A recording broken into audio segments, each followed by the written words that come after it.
One by one, the pale stars in the sky overhead had twinkled fainter and gone out. One by one, those flaming lights had dimmed and darkened. One by one, they had vanished forever, and in their places had come patches of ink that blotted out immense areas of a sky once luminous with stars. Years had passed, centuries had fled backward. The accumulating thousands had turned into millions, and they too had faded into the oblivion of eternity.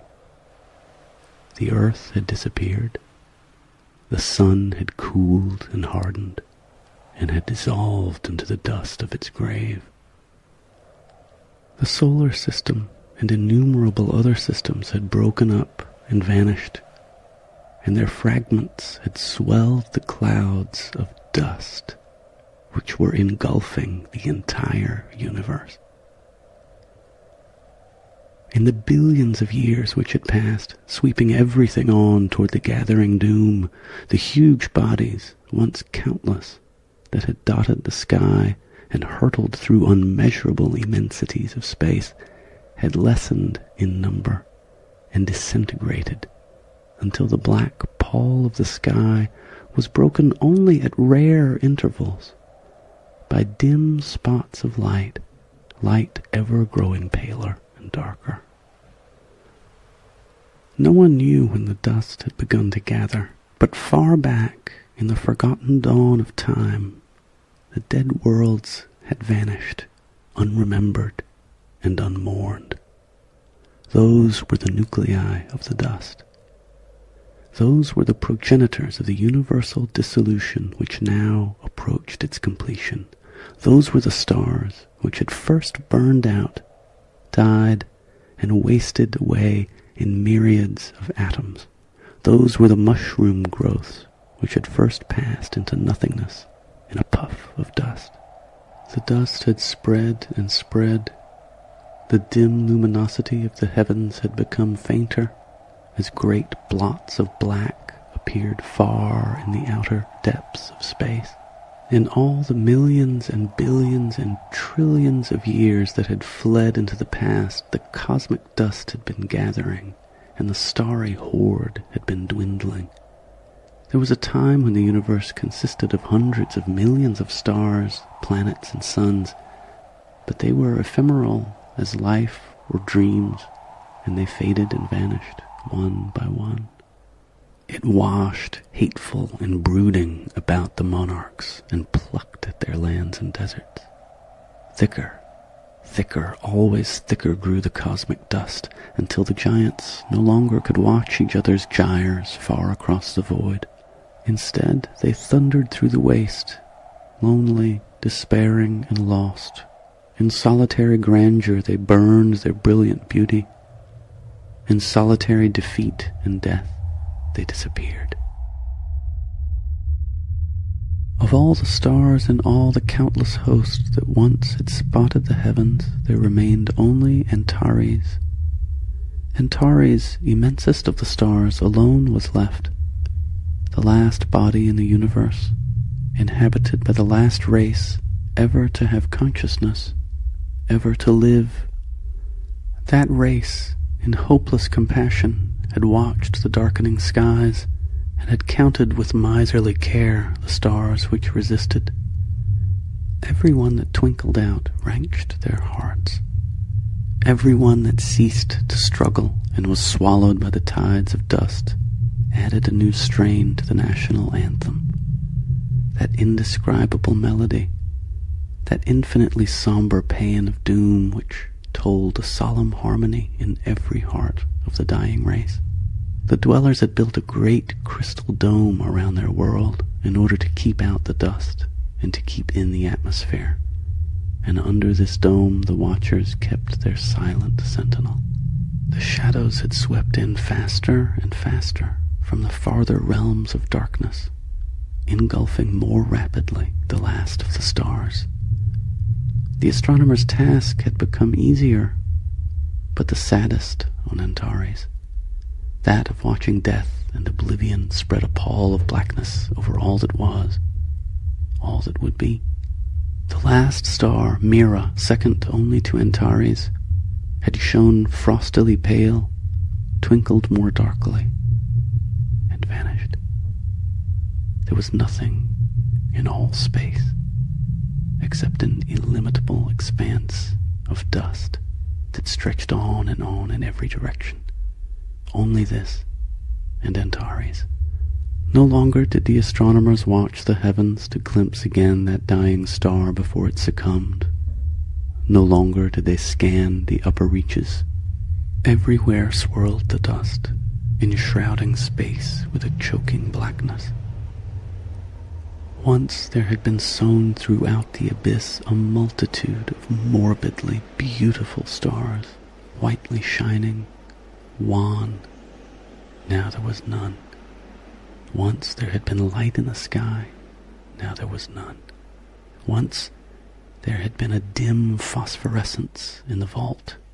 Now it was a heavy-hanging pall of ebony, a rayless realm of gloom, a smothering thing of blackness, eternal and infinite. We meet again in this hall of the mist, not in the hope that a remedy has been found, but that we find how best it is fitting that we die.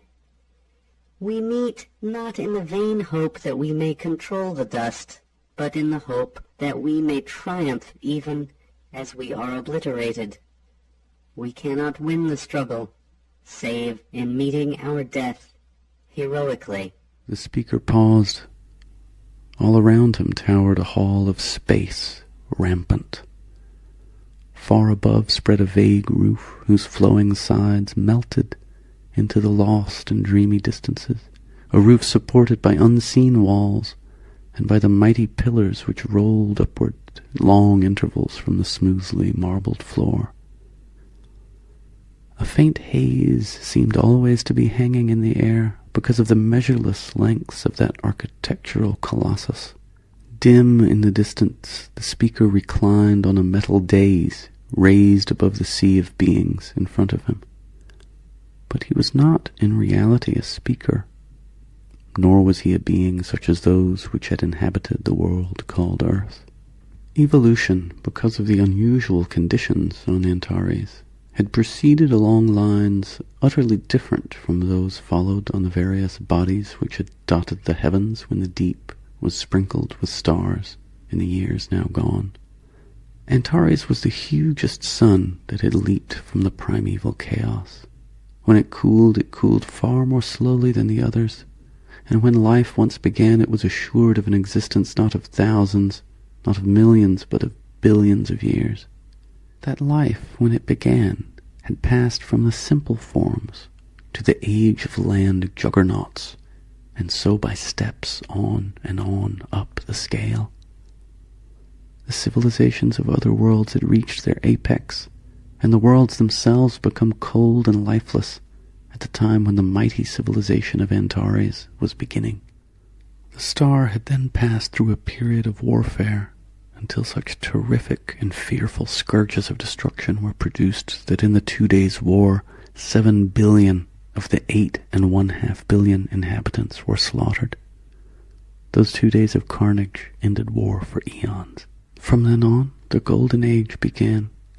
The minds of the people of Antares became bigger and bigger, their bodies proportionately smaller, until the cycle eventually was completed.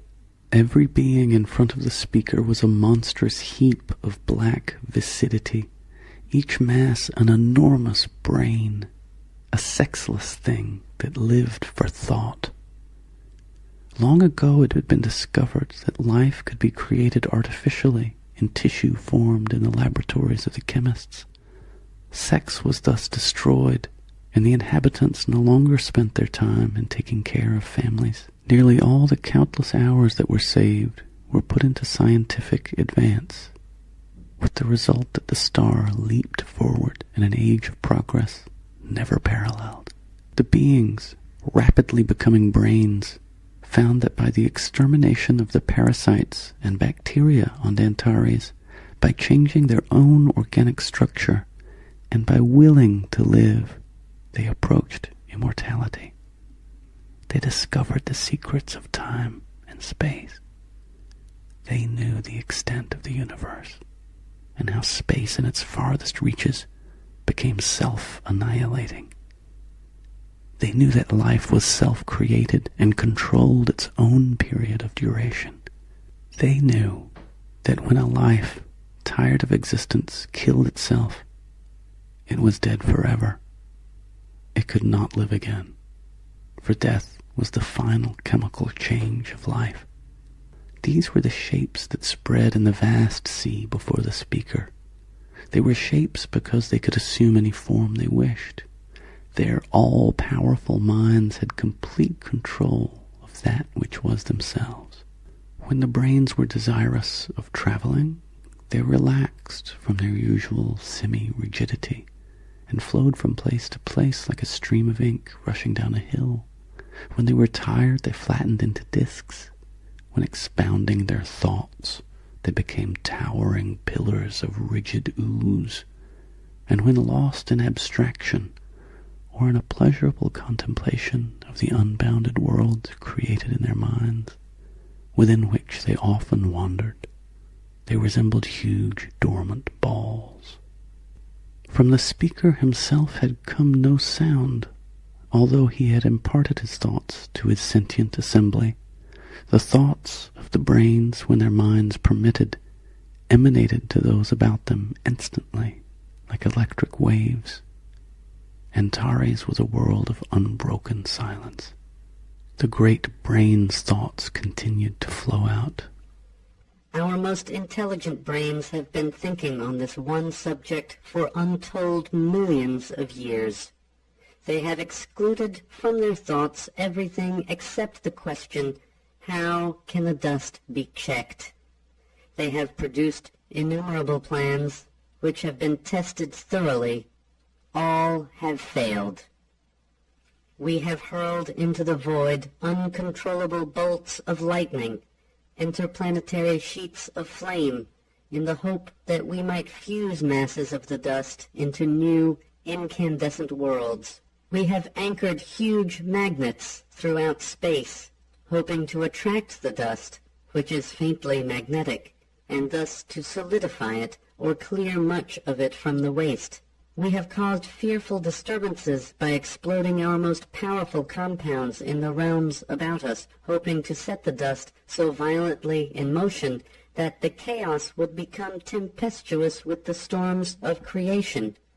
With our rays of annihilation, we have blasted billion-mile paths through the ceaselessly surging dust. We have liberated enormous quantities of gas, lit them, and sent the hot and furious fires madly flashing through the affrighted dust.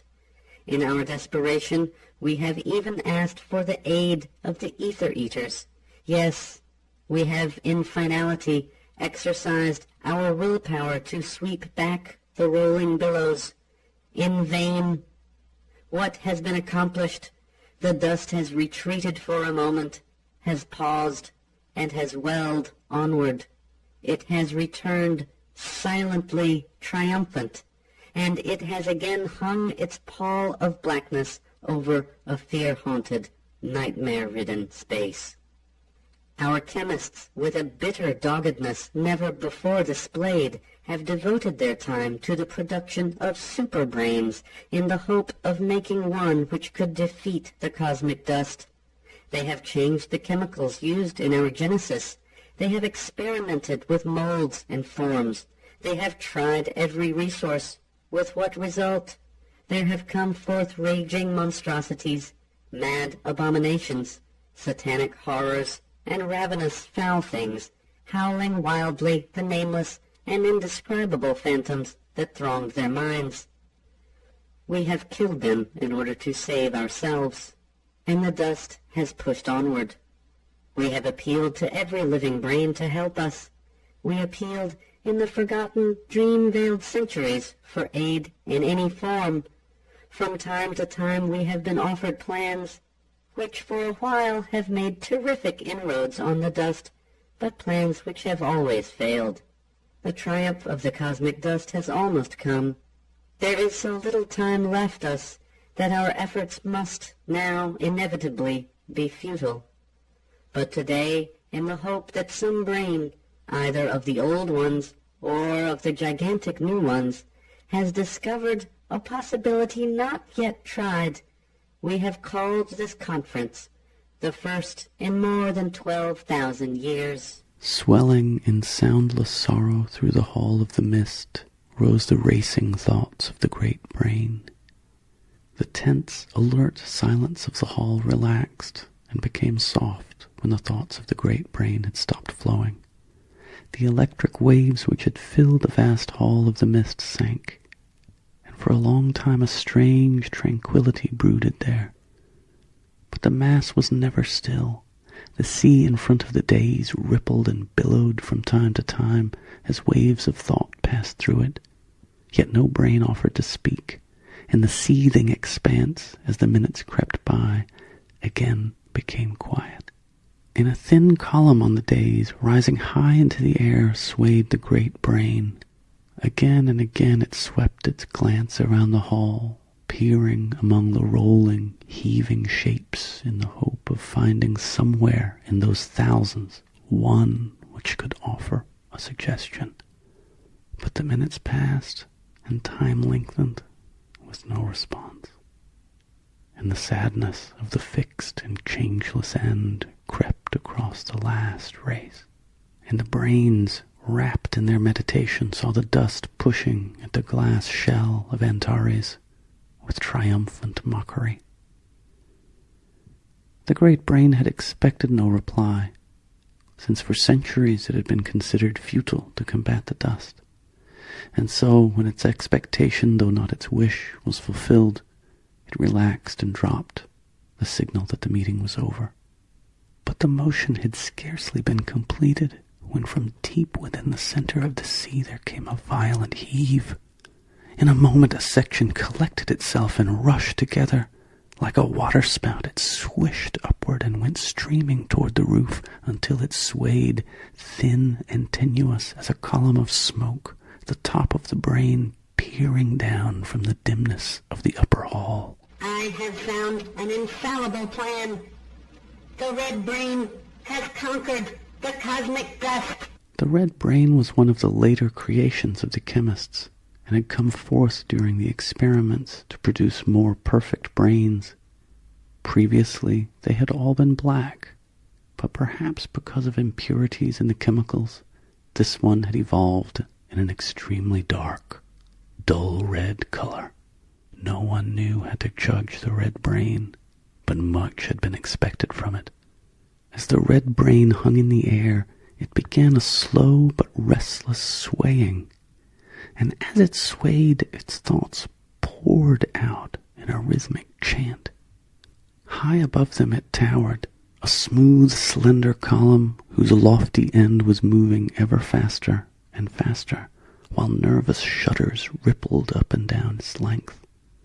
And the alien chant became stronger, stronger, until it changed into a wild and dithyrambic paean to the beauty of the past, to the glory of the present, to the splendor of the future. And the lay became a moaning praise, an exaltation, a strain of furious joy ran through it. A repetition of, "The red brain has conquered the dust. Others have failed, but he has not. Play the national anthem in honor of the red brain, for he has triumphed. Place him at your head, for he has conquered the dust. Exalt him who has proved himself the greatest of all. Worship him who is greater than Antares, greater than the cosmic dust, greater than the universe." Abruptly it stopped. The puzzled brains looked up. The red brain had ceased its nodding motion for a moment and had closed its thoughts to them. But along its entire length it began a gyratory spinning until it whirled at an incredible speed. Something antagonistic suddenly emanated from it, and before the brains could grasp the situation, before they could protect themselves by closing their minds, the will impulses of the red brain, laden with hatred and death, were throbbing about them and entering their open minds.